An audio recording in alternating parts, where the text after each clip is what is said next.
सम्पूर्णमा नमस्कार साथै 2082 सालको बडा दशैं तथा दीपावलीको सम्पूर्णमा शुभकामना। आजमा हेर्नुस्, हाम्रो देशको चाबी छिमेकीको हातमा कसरी पुग्न गयो त भन्दा 2046 सालसम्म त पञ्चायत व्यवस्था अथवा राजाको शासन थियो नेपालमा। त्यहाँसम्म देशको चाबी राजाकै हातमा थियो। त्यहाँबाट चाहिँ पञ्चायत व्यवस्था हट्यो र प्रजातन्त्र आयो र नेपाली काङ्ग्रेस र एमालेको हातमा देश गयो। त्यहाँपछि बिस्तारै गरेर देशको चाबी दक्षिणी छिमेकीको हातमा पुग्न गयो।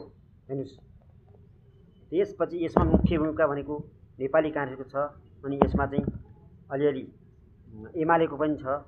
हेर्नुस्, यिनीहरूले आफ्नो कहिले गण्डकी सम्झौता, कहिले महाकाली सन्धि, टनकपुर सन्धि, कहिले के गरेर सब नदी नाला पनि बेचे, आफ्नो चाबी पनि दक्षिणलाई के अरे दक्षिणको छिमेकीलाई सुम्पिए। हेर्नुस्, अनि हुँदाहुँदै फेरि माओवादी भन्ने आयो। यसले पनि भन्दाखेरि संसद व्यवस्थाको विरोध गर्ने भन्ने हुँदा त कहिले चीनतिर मिल्ने, कहिले इन्डियातिर मिल्ने गर्दा गर्दै यसले पनि छेपाराको जस्तो रङ फेर्ने काम गरे प्रचण्डले पनि।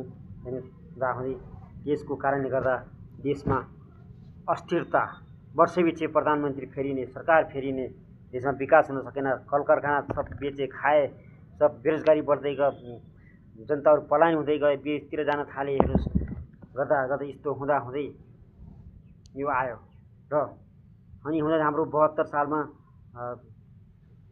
संविधान जारी भयो देशको। त्यो संविधान पनि छिमेकीलाई मन परेन र नाकाबन्दी लगाइदियो। पहिला पञ्चायत व्यवस्था फाल्दा पनि नाकाबन्दी लगाएकै हो। हेर्नुस्, हुँदाहुँदै भूकम्प आयो, कति मार सहने हाम्रो देशले। गर्दा गर्दै ओलीको सरकार आयो। ओलीले एउटा कुरो चाहिँ त हाम्रो देशलाई बचाउनको लागि छिमेकीसँग कडा प्रतिवाद गर्थे। त्यसको परिणाम दक्षिण छिमेकीले मन पराएन। हेर्नुस्, नहुँदै अहिले पनि ओलीको सरकार थियो। ओलीले जे भए पनि लिपुलेख हाम्रो हो भनेर चुच्चे नक्सा जारी गरे। हेर्नुस्, अनि त्यहाँपछि उनले आफ्नो देशको चाबी बिस्तार लिने कोसिस गरेका थिए, तर यिनले चाहिँ आफ्नै देशमा भ्रष्टाचार उन्मूलन गर्न सकेनन्। भ्रष्टाचार मौलायो र